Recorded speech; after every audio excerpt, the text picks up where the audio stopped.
ਵਾਹਿਗੁਰੂ ਜੀ ਕਾ ਖਾਲਸਾ ਵਾਹਿਗੁਰੂ ਜੀ ਕੀ ਫਤਿਹ। ਹੁਣ ਆਪਾਂ ਅਗਲੀ ਜਿਹੜੀ ਹੈ ਅਸ਼ਟਪਦੀ ਤੇ ਸ਼ਲੋਕ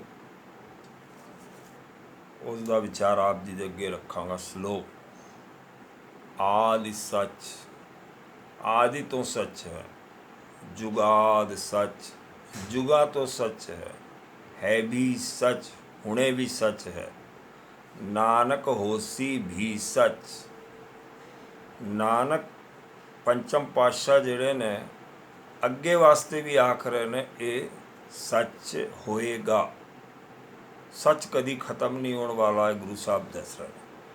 ਇਹ ਜਿਹੜੀ ਪੌੜੀ ਹੈ ਇਹ ਜਪਜੀ ਸਾਹਿਬ ਵਿੱਚ ਵੀ ਆਈ ਹੈ, लेकिन वो यही दो ही लाइना आईया ने, आद सच जुगाद सच है भी सच, नानक होसी भी सच।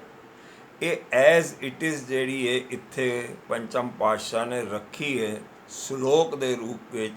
ਹੁਣ ਅਸ਼ਟਪਦੀ, ਹੁਣ ਉਹੀ ਚੀਜ਼ ਦੀ ਇੱਥੇ ਪੰਚਮ ਪਾਤਸ਼ਾਹ ਡੀਟੇਲ ਵਿਆਖਿਆ ਕਰਨਗੇ ਕਿ ਇਹਦਾ ਕੀ ਮਤਲਬ ਆਪਾਂ ਨੂੰ ਸਮਝਣਾ ਚਾਹੀਦਾ। ਡੀਟੇਲ ਵਿਆਖਿਆ ਇਸ ਲਾਈਨਾਂ ਦੀ ਜਿਹੜੀ ਹੈ ਸ਼ਲੋਕ ਦੇ ਰੂਪ ਵਿੱਚ ਉਸ ਨੂੰ ਰੱਖ ਦਿੱਤਾ। ਹੁਣ ਅਸ਼ਟਪਦੀ ਦੇ ਰੂਪ ਵਿੱਚ ਸਮਝਾਣਗੇ ਕਿ ਆਦਿ ਸੱਚ ਦਾ ਮਤਲਬ ਕੀ ਹੈ, ਜੁਗਾਦਿ ਸੱਚ ਦਾ ਕੀ ਮਤਲਬ, ਉਹ ਇਹਨਾਂ ਅਸ਼ਟਪਦੀਆਂ ਵਿੱਚ ਕਲੀਅਰ ਹੋ ਜਾਏਗਾ। ਅਸ਼ਟਪਦੀ। ਚਰਨ ਸਤ ਸਤ ਪਰਸਨ ਹਾਰ। ਪਰਮਾਤਮਾ ਦੇ ਚਰਨ ਜਿਹੜੇ ਹੈਗੇ ਨੇ ਉਹ ਸੱਚੇ ਹੈਗੇ ਨੇ ਔਰ ਪਰਸਨ ਹਾਰ ਹੈਗੇ ਨੇ, ਮਤਲਬ ਪੈਰੀ ਹੱਥ ਲਾਉਣ ਵਾਲੇ ਹੈਗੇ ਨੇ। ਜੇ ਆਪਾਂ ਪਰਮਾਤਮਾ ਦੇ ਚਰਨਾਂ ਨੂੰ ਪੈਰੀ ਹੱਥ ਲਾ ਲਈਏ ਤੇ ਬਹੁਤ ਚੰਗੀ ਗੱਲ ਹੈ। ਇਹ ਹੁਣ ਜਿਹੜੇ ਚਰਨ ਆਪਾਂ ਗੁਰੂ ਸਾਹਿਬ ਲਿਖ ਰਹੇ ਨੇ, ਅਰਥਾਤ ਪਰਮਾਤਮਾ ਦੇ ਅੱਗੇ ਆਪਾਂ ਝੁਕ ਜਾਈਏ।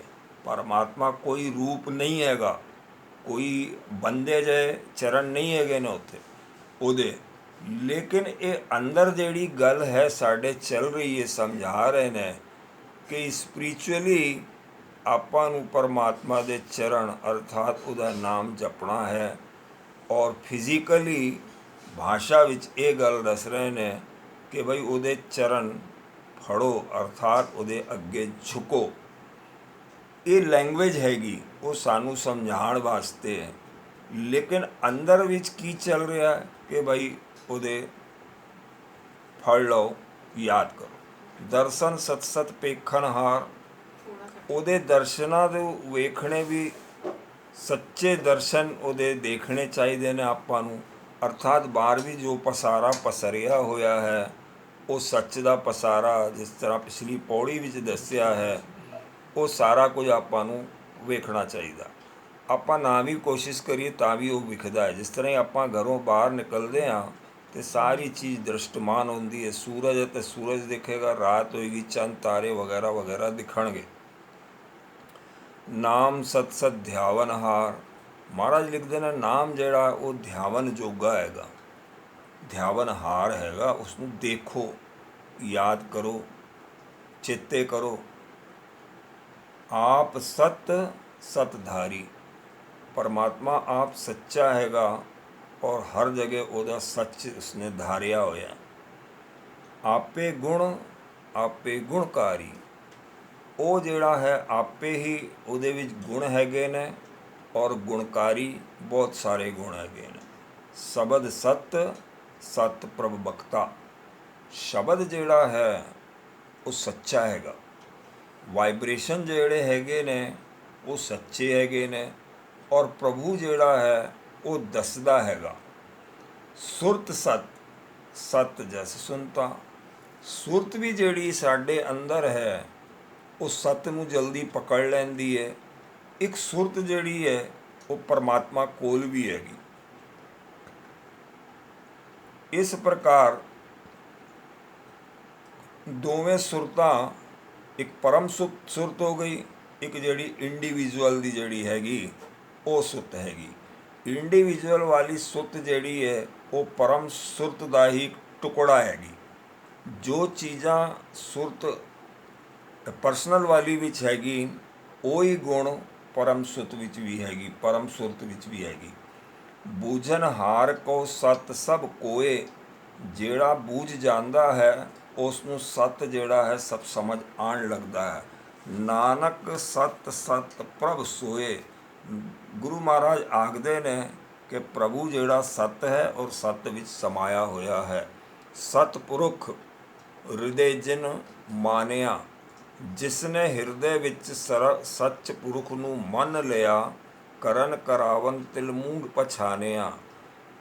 ਕਰਨ ਵਾਲੇ ਦਾ ਔਰ ਕਾਰਨ ਦਾ ਉਸਨੇ ਮੁੱਲ ਜੋ ਹੈ ਪਛਾਣ ਲਿਆ ਕਿ ਪਰਮਾਤਮਾ ਨੇ ਸ੍ਰਿਸ਼ਟੀ ਸੱਚੀ ਬਣਾਈ ਹੈ ਔਰ ਹਰ ਕੁਝ ਬਣਾਉਣ ਵਾਲਾ ਪਰਮਾਤਮਾ ਹੀ ਹੈ, ਔਰ ਹਰ ਚੀਜ਼ ਜਿਹੜੀ ਉਹਦੇ ਵਿੱਚ ਸੱਚਾਈ ਹੈ, ਉਹਦੇ ਵਿੱਚ ਉਹਦੀ ਜਿਹੜੀ ਹੈ ਗੱਲਾਂ ਛੁਪੀਆਂ ਹੋਈਆਂ ਨੇ, ਉਹਦੇ ਰੰਗ ਛੁਪੇ ਹੋਏ ਨੇ।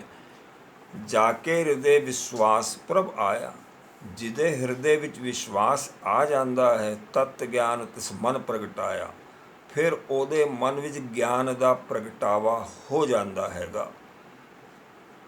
ਤਿਸ ਮਨ ਭੈ ਤੇ ਨਿਰਭਉ ਹੋਏ ਬਸਾਨਾ, ਫਿਰ ਉਹ ਜਿਹੜਾ ਹੈ ਭੈਵਾਨ ਜਿਹੜਾ ਰਹਿੰਦਾ ਹੈ ਉਹ ਨਿਰਭੈ ਹੋ ਕੇ ਵਸਣ ਲੱਗਦਾ ਹੈਗਾ। ਜਿਸ ਤੇ ਉਪਜਿਆ ਤਿਸ ਮਾਹਿ ਸਮਾਨਾ, ਫਿਰ ਸਮਝ ਆ ਜਾਂਦਾ ਹੈ ਕਿ ਜਿੱਥੋਂ ਮਨੁੱਖ ਉਪਜਿਆ ਹੈ, ਪੰਜ ਤੱਤਵਾਂ ਤੋਂ ਜਿਹੜਾ ਹੈ ਮਨੁੱਖ ਬਣਿਆ ਹੋਇਆ ਉਪਜਿਆ ਹੈ ਔਰ ਪੰਜ ਤੱਤਵਾਂ ਵਿੱਚ ਹੀ ਸਮਾ ਜਾਏਗਾ। ਜਿਸ ਤੇ ਉਪਜਿਆ ਤਿਸ ਮਾਹਿ ਸਮਾਨਾ, ਉਹਦੇ ਵਿੱਚ ਹੀ ਸਮਾ ਜਾਏਗਾ।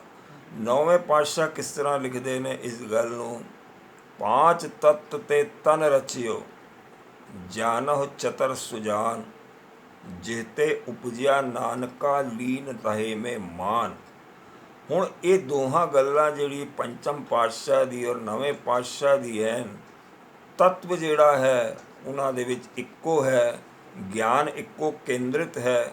ਪੰਚਮ ਪਾਤਸ਼ਾਹ ਵੀ ਉਹੀ ਦੱਸ ਰਹੇ ਨੇ ਜਿਹੜੇ ਨੌਵੇਂ ਪਾਤਸ਼ਾਹ ਜੀ ਨੇ ਦੱਸਿਆ ਹੈ। ਵਸਤ ਮਾਹਿਲੈ ਬਸਤ ਗਡਾਈ, ਇੱਕ ਵਸਤੂ ਦੇ ਅੰਦਰ ਵੀ ਵਸਤ ਜਿਹੜੀ ਹੈ ਉਹ ਗੱਡ ਕੇ ਰੱਖੀ ਹੋਈ ਹੈ, ਉਹਦੇ ਅੰਦਰ ਵੀ ਫਿਰ ਵਸਤੂਆਂ ਹੈਗੀਆਂ ਨੇ।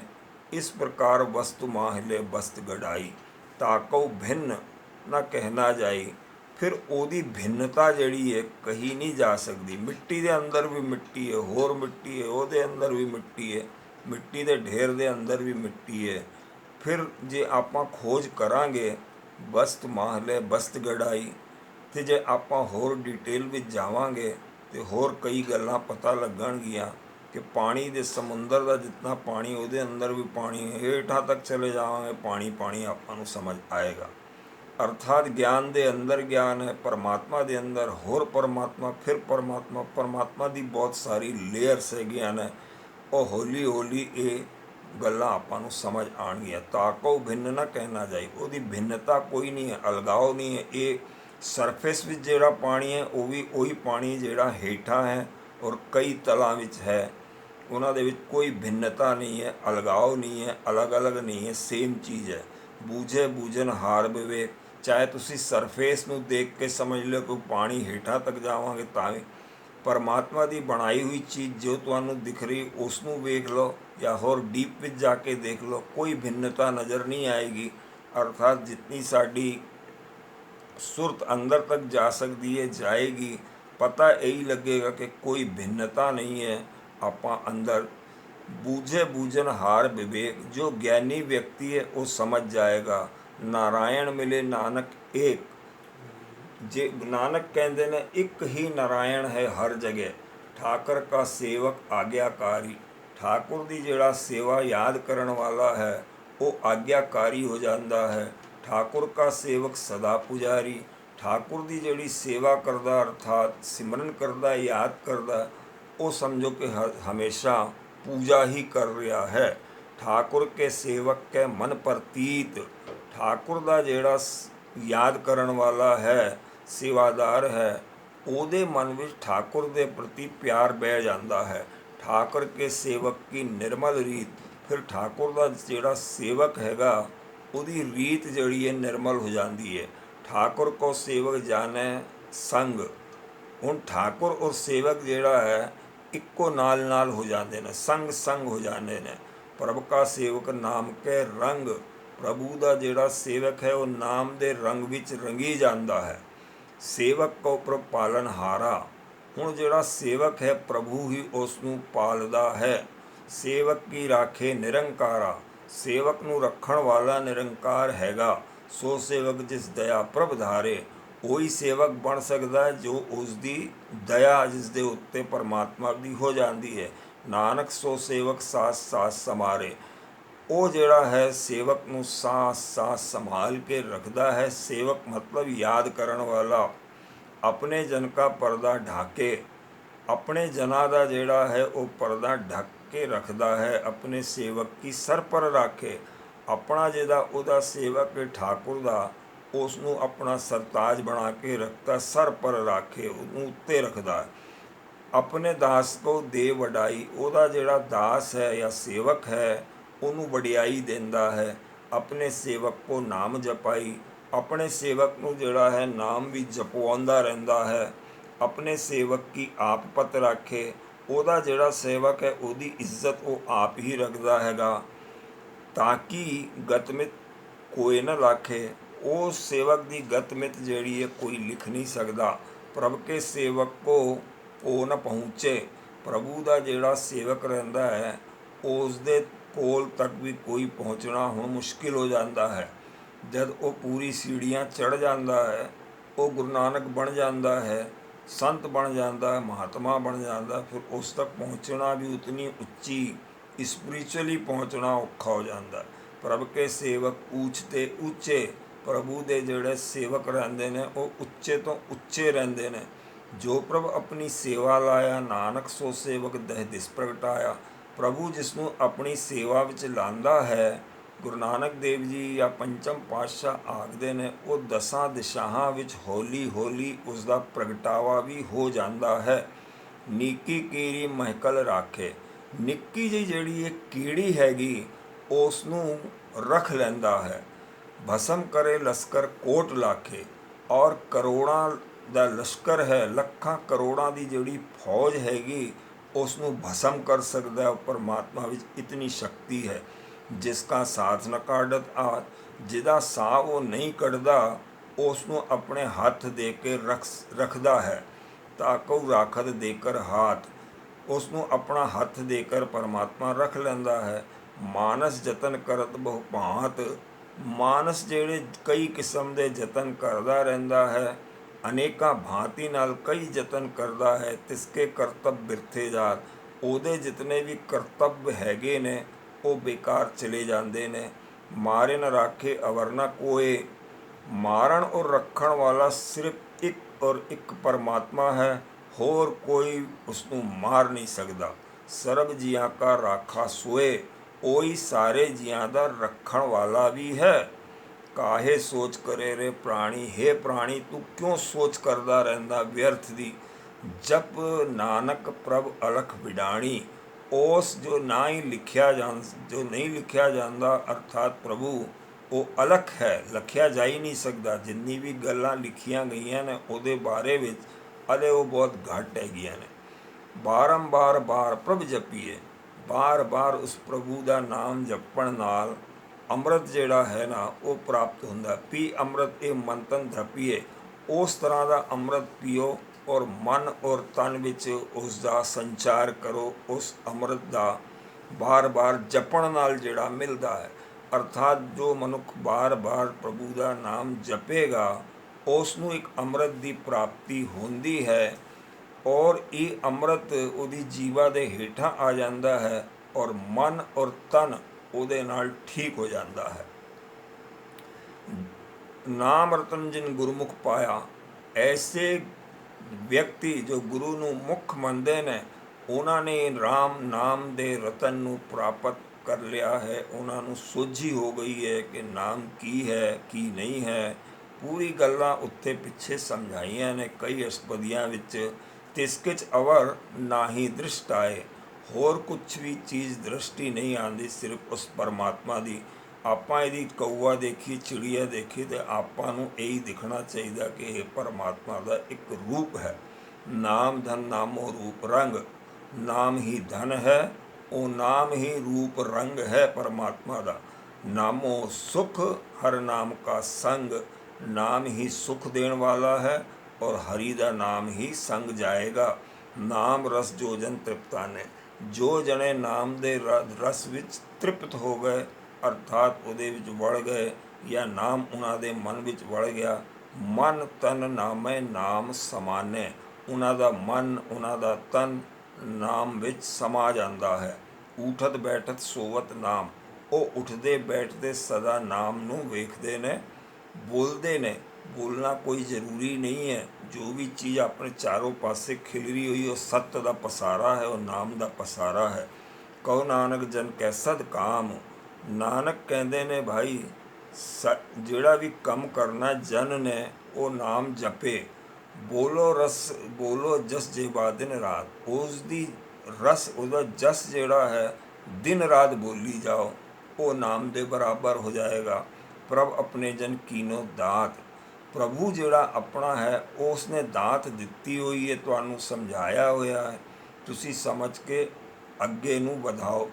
ਕਰਹਿ ਭਗਤ ਆਤਮ ਕੇ ਚਾਏ, ਪਰਮਾਤਮਾ ਦੀ ਭਗਤੀ ਕਰੋ ਤੇ ਆਤਮਾ ਦੀ ਚਾਹਤ ਨਾਲ ਕਰੋ, ਮਤਲਬ ਜੀ ਜਾਨ ਨਾਲ ਕਰੋ। ਮਤਲਬ ਅੰਦਰੋਂ ਜਿਹੜੀ ਹੈ ਚਾਹ ਹੋਣੀ ਚਾਹੀਦੀ ਹੈ, ਉਹ ਆਤਮਿਕ ਰੂਪ ਦੀ ਚਾਹ ਹੋਣੀ ਚਾਹੀਦੀ ਹੈ। ਉਹ ਵਾਲੀ ਚਾਹ ਨਾਲ ਪਰਮਾਤਮਾ ਨੂੰ ਭਗਤੀ ਕਰੋ। ਪ੍ਰਭ ਆਪਣੇ ਸਿਉ ਰਹਿ ਸਮਾਏ, ਫਿਰ ਜਿਹੜਾ ਹੈ ਆਪਣੇ ਪ੍ਰਭੂ ਵਿੱਚ ਸਮਾ ਜਾਓਗੇ। ਜੋ ਹੋਆ ਹੋਵਤ ਸੋ ਜਾਣੇ, ਜੋ ਵੀ ਹੋਇਆ ਹੈ ਉਹ ਹੋਣਾ ਹੀ ਸੀਗਾ। ਹੋਵਤ ਸੋ ਜਾਣੇ, ਹੋਣਾ ਹੀ ਸੀਗਾ। ਪ੍ਰਭ ਆਪਣੇ ਕਾ ਹੁਕਮ ਪਛਾਣੇ, ਪ੍ਰਭੂ ਦੇ ਹੁਕਮ ਨੂੰ ਪਛਾਣ ਲਓ। ਤਿਸਕੀ ਮਹਿਮਾ ਕੌਣ ਬਖਨਾਊ, ਉਹਦੀ ਮਹਿਮਾ ਜਿਹੜੀ ਹੈ ਕੋਈ ਵਿਖਿਆਨ ਨਹੀਂ ਕਰ ਸਕਦਾ। ਤਿਸਕਾ ਗੁਣ ਕਹਿ ਏਕ ਨਾ ਜਾਣੋ, ਉਹਦੇ ਅਨੇਕਾਂ ਗੁਣ ਨੇ ਲੇਕਿਨ ਇੱਕ ਵੀ ਗੁਣ ਆਪਾਂ ਇਹਦੀ ਜਾਣ ਜਾਈਏ ਕਿ ਉਹਦਾ ਨਾਮ ਸਭ ਤੋਂ ਵੱਡਾ ਹੈ, ਉਹ ਵਧੀਆ ਹੈ। 8 ਪਹਿਰ ਪ੍ਰਭ ਵਸੈ ਹਜੂਰੇ, 8 ਪਹਿਰ ਜਿਹੜਾ ਪ੍ਰਭੂ ਤੁਹਾਡੇ ਨਾਲ ਵਸਦਾ ਹੈ, ਤੁਹਾਡੇ ਅੰਦਰ ਹੈਗਾ। ਕਹੋ ਨਾਨਕ ਸਈ ਜਨ ਪੂਰੇ, ਪੰਚਮ ਪਾਤਸ਼ਾਹ ਆਖ ਰਹੇ ਨੇ ਜਿਹੜਾ ਬੰਦਾ ਆਪਣੇ ਹਦੂਰ ਵੇਖ ਲੈਂਦਾ ਸਹੀ ਜਨ ਪੂਰੇ, ਉਹ ਫਿਰ ਪੂਰਨਤਾ ਪ੍ਰਾਪਤ ਕਰ ਲੈਂਦਾ ਹੈ। ਮਨ ਮੇਰੇ ਤਿਨ ਕੀ ਓਟ ਲੈ, ਹੇ ਮੇਰੇ ਮਨਾ ਤੂੰ ਉਹਨਾਂ ਦਾ ਸਹਾਰਾ ਲੈ। ਉਹਨਾਂ ਕੋਲੋਂ ਸਮਝ ਕੇ ਆ ਕਿ ਉਹਨਾਂ ਨੇ ਪਰਮਾਤਮਾ ਨੂੰ ਕਿਸ ਤਰ੍ਹਾਂ ਆਪਣੇ ਨੇੜੇ ਔਰ ਹਜ਼ੂਰ ਸਮਝ ਲਿਆ ਸੀ। ਉਹਦੀ ਥੋੜ੍ਹੀ ਅਕਲ ਉਸ ਤਰ੍ਹਾਂ ਦੇ ਮਨੁੱਖਾਂ ਕੋਲੋਂ ਲੈ ਲੈ। ਮਨ ਤਨ ਆਪਣਾ ਤਿੰਨ ਜਨ ਦੇਹ, ਆਪਣਾ ਜਿਹੜਾ ਮਨ ਔਰ ਤਨ ਐਸੇ ਵਿਅਕਤੀਆਂ ਨੂੰ ਦੇ ਦੇ। ਜਿਨ ਜਨ ਆਪਣਾ ਪ੍ਰਭੂ ਪਛਾਤਾ, ਜਿਹੜੇ ਜਨਾਂ ਨੇ ਪ੍ਰਭੂ ਨੂੰ ਆਪਣੇ ਪ੍ਰਭੂ ਨੂੰ ਪਛਾਣ ਲਿਆ, ਅਰਥਾਤ ਸਾਡੇ ਅੰਦਰ ਜਿਹੜਾ ਹਾਜ਼ਰਾ ਹਜ਼ੂਰ ਹੈ, ਜਿਸ ਵਿਅਕਤੀ ਨੇ ਉਸ ਨੂੰ ਪਛਾਣ ਲਿਆ ਹੈ ਉਹਨਾਂ ਨੂੰ ਆਪਣਾ ਜਿਹੜਾ ਹੈ ਦੇ ਦੇ। ਸੋ ਜਨ ਸਰਬ ਥੋਕ ਕਾ ਦਾਤਾ, ਉਹੀ ਜਿਹੜੇ ਜਨ ਹੈਗੇ ਨੇ ਉਹ ਲੀਡਰ ਹੈਗੇ ਨੇ, ਉਹ ਦਾਤੇ ਹੈਗੇ ਨੇ, ਉਹਨਾਂ ਨੂੰ ਦਾਤ ਮਿਲ ਗਈ ਹੈਗੀ। ਉਹ ਤੁਹਾਨੂੰ ਵੀ ਦੱਸ ਦੇਣਗੇ ਕਿ ਭਾਈ ਇਸ ਟੈਕਨੀਕ ਨਾਲ ਮੈਂ ਪਰਮਾਤਮਾ ਨੂੰ ਯਾਦ ਕੀਤਾ ਹੈ, ਉਹ ਮੈਨੂੰ ਜਿਹੜੀ ਪ੍ਰਾਪਤੀਆਂ ਉਹ ਗੁਰੂ ਦੀ ਕਿਰਪਾ ਨਾਲ ਹੋਈਆਂ ਨੇ। ਤੁਸੀਂ ਵੀ ਲੈ ਲਓ, ਤੁਸੀਂ ਵੀ ਆਪਣੇ ਰਾਹ 'ਤੇ ਅੱਗੇ ਵੱਧ ਜਾਓ ਔਰ ਫਿਰ ਅੱਗੇ ਵੱਧ ਕੇ ਤੁਸੀਂ ਵੀ ਉਸ ਹਾਈ ਸਟੇਜ 'ਤੇ ਪਹੁੰਚ ਜਾਓ। ਤਿਸਕੀ ਸ਼ਰਨ ਸਰਬ ਸੁਖ ਪਾਵੇ, ਉਹਦੀ ਸ਼ਰਨ ਵਿੱਚ ਜਿਹੜਾ ਹੈ ਸਾਰੇ ਸੁੱਖ ਪ੍ਰਾਪਤ ਹੋ ਜਾਂਦੇ ਨੇ। ਤਿਸਕੇ ਦਰਸ ਸਭ ਪਾਪ ਮਿਟਾਵੇ, ਉਹਦੇ ਦਰਸ਼ਨ ਨਾਲ ਸਾਰੇ ਪਾਪ ਮਿਟ ਜਾਂਦੇ ਨੇ। ਅਵਰ ਸਿਆਣਪ ਸਗਲੀ ਛਾੜ, ਜਿਤਨੀ ਸਿਆਣਪਾਂ ਉਹਨੂੰ ਛੱਡ ਦੇ। ਤਿਸ ਜਨ ਕੀ ਤੂੰ ਸੇਵਾ ਲਾਗ, ਐਸੇ ਜਨ ਦੀ ਤੂੰ ਸੇਵਾ ਵਿੱਚ ਲੱਗ ਜਾ। ਅਬ ਆਵਨ ਜਾਣ ਨਾ ਹੋਵੀ ਤੇਰਾ, ਫਿਰ ਤੇਰਾ ਆਣਾ ਜਾਣਾ खत्म हो जाएगा, विश्राम अवस्था प्राप्त हो जाएगी, अर्थात मुक्ति प्राप्त हो जाएगी। नानक तिस जन के पूजो सद पैरा, इस तरह के जना दे पैरां नूं पै। वाहिगुरू जी का खालसा, वाहिगुरू जी की फतेह।